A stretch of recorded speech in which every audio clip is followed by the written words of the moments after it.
বাংলাদেশে একটি 5 আগস্ট ঘটেছে।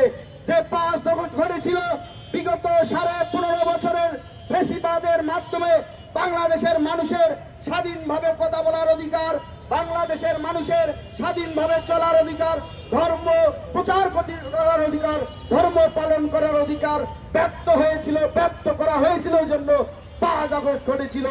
আমরা 5 আগস্ট পরবর্তী কোন গোষ্ঠীকে যদি আমরা দেখি,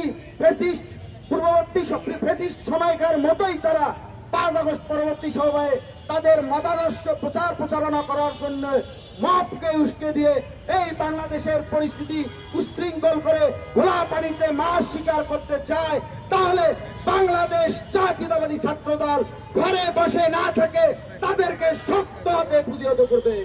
প্রিয় সহযোগিতা উপস্থিতি, বক্তব্য দীর্ঘায়িত করব না, আমি শুধু এটুকুই বলবো, ডক্টর মোহাম্মদ ইউনূস যিনি আমাদের সর্বজন গৃহীত একজন মানুষ ছিলেন, কিন্তু 5 আগস্ট পরবর্তী সময়ে তিনি অন্তর্বর্তীকালীন সরকারে বসার পর একের পর এক মব যখন চলছিল, তিনি যদি শুরু থেকেই শক্ত হতে এই মবগুলো দমন করার চেষ্টা করত, আইন শৃঙ্খলা পরিস্থিতি উন্নতি করার চেষ্টা করত, তাহলে হয়তোবা আর এই দীপুচন্দ্র দাস কিংবা আয়েশা আক্তারকে পুড়িয়ে মরতে হতো না।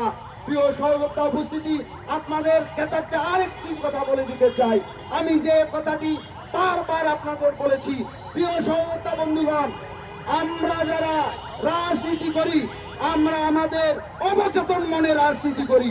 আপনারা যারা রাজনৈতিক সচেতন, অবশ্যই আপনাদের যৌক্তিক সমালোচনা আমরা মাথা পেতে নিই এবং আপনাদের যৌক্তিক সমালোচনা এবং আমাদের কর্ম পরিকল্পনার সাথে সমন্বয় করে আমরা আমাদের পরিকল্পনা বাস্তবায়ন করি। কিন্তু 5 আগস্ট পরবর্তী সময়ে যে অন্তর্বর্তীকালীন সরকারটি গঠিত হয়েছে, সেই অন্তর্বর্তীকালীন সরকারের কিছু উপদেষ্টা, তাদের জ্ঞান গরিমা, তাদের একাডেমিক নলেজ সম্বন্ধে আমাদের কোনো সংশয় নেই, সন্দেহ নেই।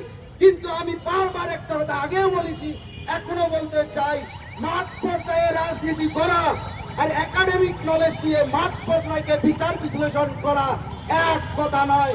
প্রিয় সহযোদ্ধা বন্ধুগণ, আমরা এখনো বলতে চাই, আপনারা জানেন ইতিমধ্যে বাংলাদেশের আপামার জনগণ যাকে ঘিরে স্বপ্ন দেখছে, আমাদের হৃদয়ের স্পন্দন, যার স্বদেশ প্রত্যাবর্তন দিবস উপলক্ষে সারা বাংলাদেশের মানুষ চাতক পাখির মতো আকাশ পণে চেয়ে আছে, দেশ নায়ক জনাব তারেক রহমান ইতিমধ্যে 31 দফা কর্মসূচি প্রণয়ন করেছে।